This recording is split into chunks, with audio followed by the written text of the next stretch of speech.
شهر رمضان الذي أنزل فيه القرآن هدى للناس وبينات من الهدى والفرقان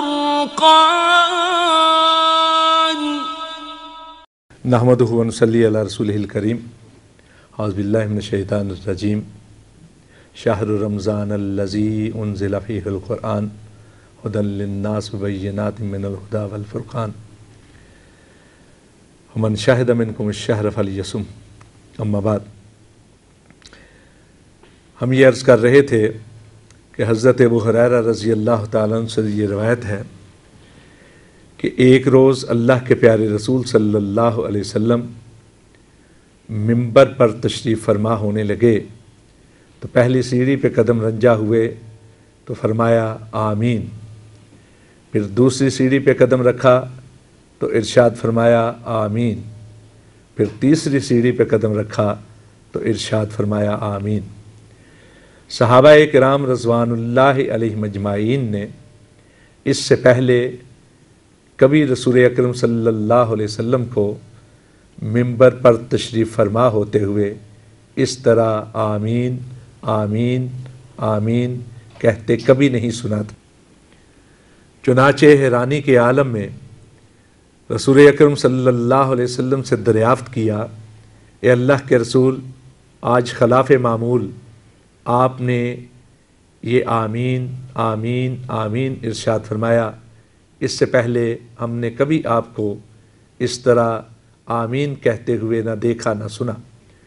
رسول اکرم صلی اللہ علیہ وسلم نے ارشاد فرمایا، جب میں ممبر پہ قدم رکھ رہا تھا تو اسی وقت جبریل میرے پاس آئے، انہوں نے 3 قسم کے لوگوں کے لیے بد دعا کی، میں نے ان کی بد دعا پر آمین کہا۔ حضرات، سوچنے کی بات یہ ہے کہ کتنے بد نصیب ہوں گے وہ لوگ جن کے لیے فرشتوں کے سردار حضرت جبرائیل علیہ تحیت و تسلیم بد دعا کریں، اور جن کے لیے اس بد دعا پر مہر توثیق ثبت کریں نبیوں کے امام، رسولوں کے سردار حضرت محمد مصطفیٰ صلی اللہ علیہ وسلم۔ ذرا غور کیجئے، اس شخص سے بڑھ کر حرمہ نصیب، بد قسمت، بے نصیب اور کون ہوگا کہ جس کے لیے جبریل اور پیارے رسول مل کر بد دعا فرمائے۔ رسول اکرم صلی اللہ علیہ وسلم نے ارشاد فرمایا کہ جبرائیل نے کہا، ہلاکت ہے اس شخص کے لیے، اللہ اسے اپنی رحمت سے دور کر دے، اس کا ناک خاک آلود ہو جائے۔ تف ہے اس شخص کے لیے جس نے اپنے ماں باپ کو حیات پایا اور پھر ان کی خدمت نہ کی۔ آپ نے ارشاد فرمایا، جبرائیل نے دوسرے اس شخص کے لیے بد دعا کی کہ جس کے سامنے میرا نام نامی اسم گرامی لیا جائے اور وہ مجھ پر درود نہ پڑے۔ رسول اکرم صلی اللہ علیہ وسلم نے ارشاد فرمایا، تیسرے اس شخص کے لیے جبرائیل نے بد دعا کی کہ جو رمضان کا مہینہ پائے اور پھر اپنے گناہوں کو نہ بخشوا سکیا، پھر اس نے رمضان کے روزے نہ رکھے اور جہنم میں داخل کر دیا گیا۔ حضرات، تینوں لوگ ایسے بد نصیب ہیں، ایسے بد قسمت ہیں، ایسے حرمہ نصیب ہیں کہ جن کے لیے کائنات کی 2 محترم ہستیوں نے بد دعا کی۔ ایک وہ شخص جس نے اپنے والدین کو حیات پایا اور پھر اپنے والدین کی خدمت نہ کی۔ والدین کی خدمت، والدین کا ادب اور احترام ہر انسان پر واجب ہے۔ قرآن پاک میں اللہ رب العزت نے اپنی عبادت کے بعد حکم دیا ہے وَبِالْوَالِدَيْنِ احسانًا، کہ اپنے والدین کے ساتھ احسان کرو۔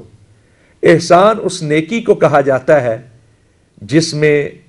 بدلے کی کوئی خواہش نہ رکھی جائے، جس میں معاوضے کی کوئی غرض شامل نہ ہو۔ ماں باپ کا احترام اس طور واجب ہے کہ احسان کا لفظ ارشاد فرمایا گیا، حالانکہ ماں باپ کے حقوق اتنے زیادہ ہیں کہ انسان دن رات لگا رہے تو اپنے ماں باپ کے حقوق ادا نہیں کر سکتا۔ والدین دونوں کے دونوں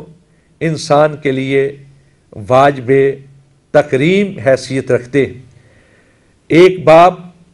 بوڑھا ہو جاتا ہے، اس کے قوا مزمل ہو جاتے ہیں، اس کے اعصاب جواب دینے لگتے ہیں، سفید ریش ہونے کے باوجود، بیمار رہنے کے باوجود وہ ہر لمحہ اپنی اولاد کے لیے متحرک رہتا ہے۔ کسی اردو شاعر نے کہا تھا کہ تھکنے نہیں دیتا مجھے یہ ضرورت کا پہاڑ، میرے بچے مجھے بوڑھا نہیں ہونے دیتے۔ ایک باپ مرتے دم تک اپنی اولاد کی فرمائشوں کو پورا کرنے کے لیے،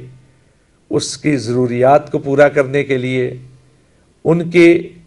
تقاضوں کو پورا کرنے کے لیے کولو کے بیل کی طرح لگا رہتا ہے۔ اور ماں کے کیا کہنے کہ ماں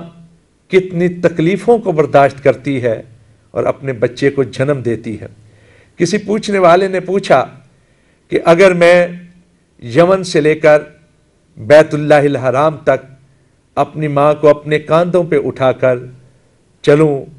بیت اللہ تک پہنچوں، بیت اللہ کا طواف کرواؤں، اپنی ماں کو کاندھوں پہ اٹھا کر حج کے سارے امور سر انجام دوں اپنی ماں کو کاندھوں پہ اٹھا کر، تو کیا میں نے اپنی ماں کے حق کو ادا کر دیا؟ تو جواب یہی ملا تھا کہ ماں کا حق تو دور کی بات، تو نے اس ایک لمحے کے حق کو ادا نہیں کیا جو تیری ماں نے تجھ کو جنم دیتے ہوئے تکلیف میں بسر کیا تھا۔ ایک ماں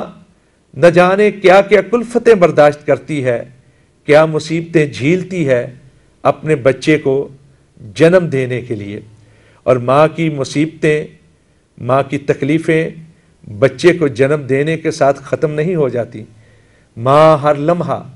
اپنے بچے کے لیے بے قرار اور بے تاب رہتی ہے۔ سردی کی ٹھٹھرتی ہوئی راتوں میں جب ساری دنیا نیند کی آغوش میں جا چکی ہوتی ہے، ایک ماں ہوتی ہے جو اپنے بچے کے لیے بے آرام اور بے قرار ہوتی ہے، خود گیلی جگہ پر لیٹ جاتی ہے لیکن اپنے بچے کو حدت مہیا کرتی ہے۔ ایک ماں اپنے وجود کا خون دودھ کی صورت قطرہ قطرہ کر کے اپنے بچے کے منہ میں ٹپکاتی ہے۔ بچہ جوان رانا بھی ہو جائے تو ماں کی بے قراری میں فرق نہیں آتا۔ بچہ گھر سے جاتا ہے تو ماں کی نگاہیں دہلیز پہ لٹک کر رہ جاتی ہیں،